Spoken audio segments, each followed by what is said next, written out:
Assalamualaikum everyone. My name is Zainab Farhan, the student of class 9. Today my topic is second equation of motion. So the statement of second equation of motion is that the distance covered by an object depends on its starting speed, the time of motion and its acceleration. It means that अगर कोई body एक जगह से दूसरी जगह move करती है, some distance cover करती है, तो वो किस चीज़ पे डिपेंड करता है? उसकी स्टार्टिंग स्पीड से मुराद उसकी initial velocity, the time of motion, कितने टाइम पे उसने वो मोशन परफॉर्म किया, एंड इट्स एक्सेलरेशन, और उसके एक्सेलरेशन पर. Then we have explanation. When a body moves from one place to another, it covers some distance. जैसा कि हमने स्टेटमेंट में पढ़ा, एक बॉडी जो है वो एक जगह से दूसरी जगह मूव करती है तो वो कुछ डिस्टेंस कवर करती है. If object is not moving with constant velocity, अगर वो ऑब्जेक्ट एक कॉन्स्टेंट वेलोसिटी के साथ मूव नहीं कर रहा, एंड एक्सेलरेशन इज़ प्रेजेंट, लेकिन एक्सेलरेशन जो है वो प्रेजेंट है, then we use second equation of motion to calculate the distance cover. उस सूरत में हम second equation of motion use करते हैं किस चीज़ के लिए? डिस्टेंस जितना भी उस बॉडी ने कवर किया है एक जगह से दूसरी जगह जाने के लिए, उसको कैलकुलेट करने के लिए. फिर मैथमेटिकल एक्सप्रेशन है. Formula second equation of motion का S is equals to VIT plus half AT square, जहाँ पे S जो है वो डिस्टेंस कवर को डिनोट करता है, VI उसके इनिशियल वेलोसिटी को डिनोट करती है, और A एक्सेलरेशन को डिनोट करता है, जबकि T जो है वो उसके टाइम को डिनोट करता है. इसके बाद हम आते हैं डेरिवेशन की तरफ.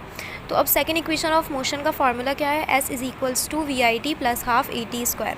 तो डेरिवेशन के लिए कि ये फार्मूला किस तरह ड्राइव हुआ, सबसे पहले हमने ली फर्स्ट इक्वेशन ऑफ मोशन. जैसा कि हमें पता है फर्स्ट इक्वेशन ऑफ मोशन का फार्मूला क्या है? V is equals to VI plus AT.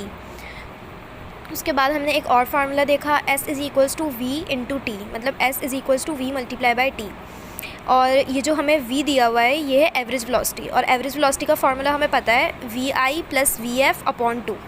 अब हम इस एवरेज वेलोसिटी के फार्मूले को ऊपर S वाले फार्मूले के अंदर पुट कर देंगे, तो S is equals to VI plus VF upon 2 multiply by t. उसके बाद ये जो VF है हमारा फाइनल वेलोसिटी, ये है हमारी first equation of motion.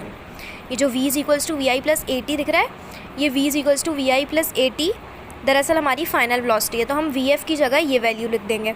S is equals to VI plus, फिर ब्रैकेट में हमने VF की वैल्यू रख दी जो हमारी फर्स्ट इक्वेशन ऑफ मोशन का फार्मूला है, VI प्लस AT डिवाइड में 2 आ गया, और T इस पूरे से मल्टीप्लाई हो रहा है तो वो मल्टीप्लिकेशन में आ गया. उसके बाद अब 2 VI हैं तो हमने 2 VI लिख दिया, VI प्लस VI मिलकर 2 VI हो रहे हैं, 2 VI plus AT divided by 2 multiply by T. अब ये जो डिवाइड में 2 है, ये डिवाइड 2 VI के साथ भी है और AT के साथ भी है, तो हमने इसको अलग अलग करके लिख दिया. 2 VI upon 2 plus AT upon 2 multiply by T इस पूरे से मल्टीप्लाई हो रहा है तो हमने मल्टीप्लाई बाई T अलग से लिखा. अब 2 VI डिवाइडेड बाई 2 हो गया, बीच में आ गया हमारा प्लस का साइन, उसके बाद AT अपॉन 2. अब ये 2 इस 2 से कैंसिल होके यहाँ पे क्या रह गया? सिर्फ VI रह गया, प्लस का साइन ऐसे ही रहा. अब यहाँ पे AT ऐसे ही रहा, 2 इधर से अलग होके 1 अपॉन में आ गया, डिवाइड में है ना, तो हम इसको AT को अलग करके 1 अपॉन 2 में लिख सकते हैं, 1 अपॉन 2 AT, और T इस पूरे से मल्टीप्लाई होगा, अलग से लिखा. अब इस T को हम इस पूरे से मल्टीप्लाई करवाएंगे तो क्या हो जाएगा? VI के साथ T मल्टीप्लाई होगा तो VIT बन जाएगा, प्लस का साइन ऐसे ही रहा. ये जो 1 अपॉन 2 AT एक पूरी वैल्यू थी, इसके साथ T मल्टीप्लाई होगा तो T के साथ मल्टीप्लाई होकर T स्क्वायर बन जाएगा. हमारा सेकेंड इक्वेशन ऑफ मोशन का फार्मूला ड्राइव हो गया. S is equals to VIT plus half AT square. Thank you.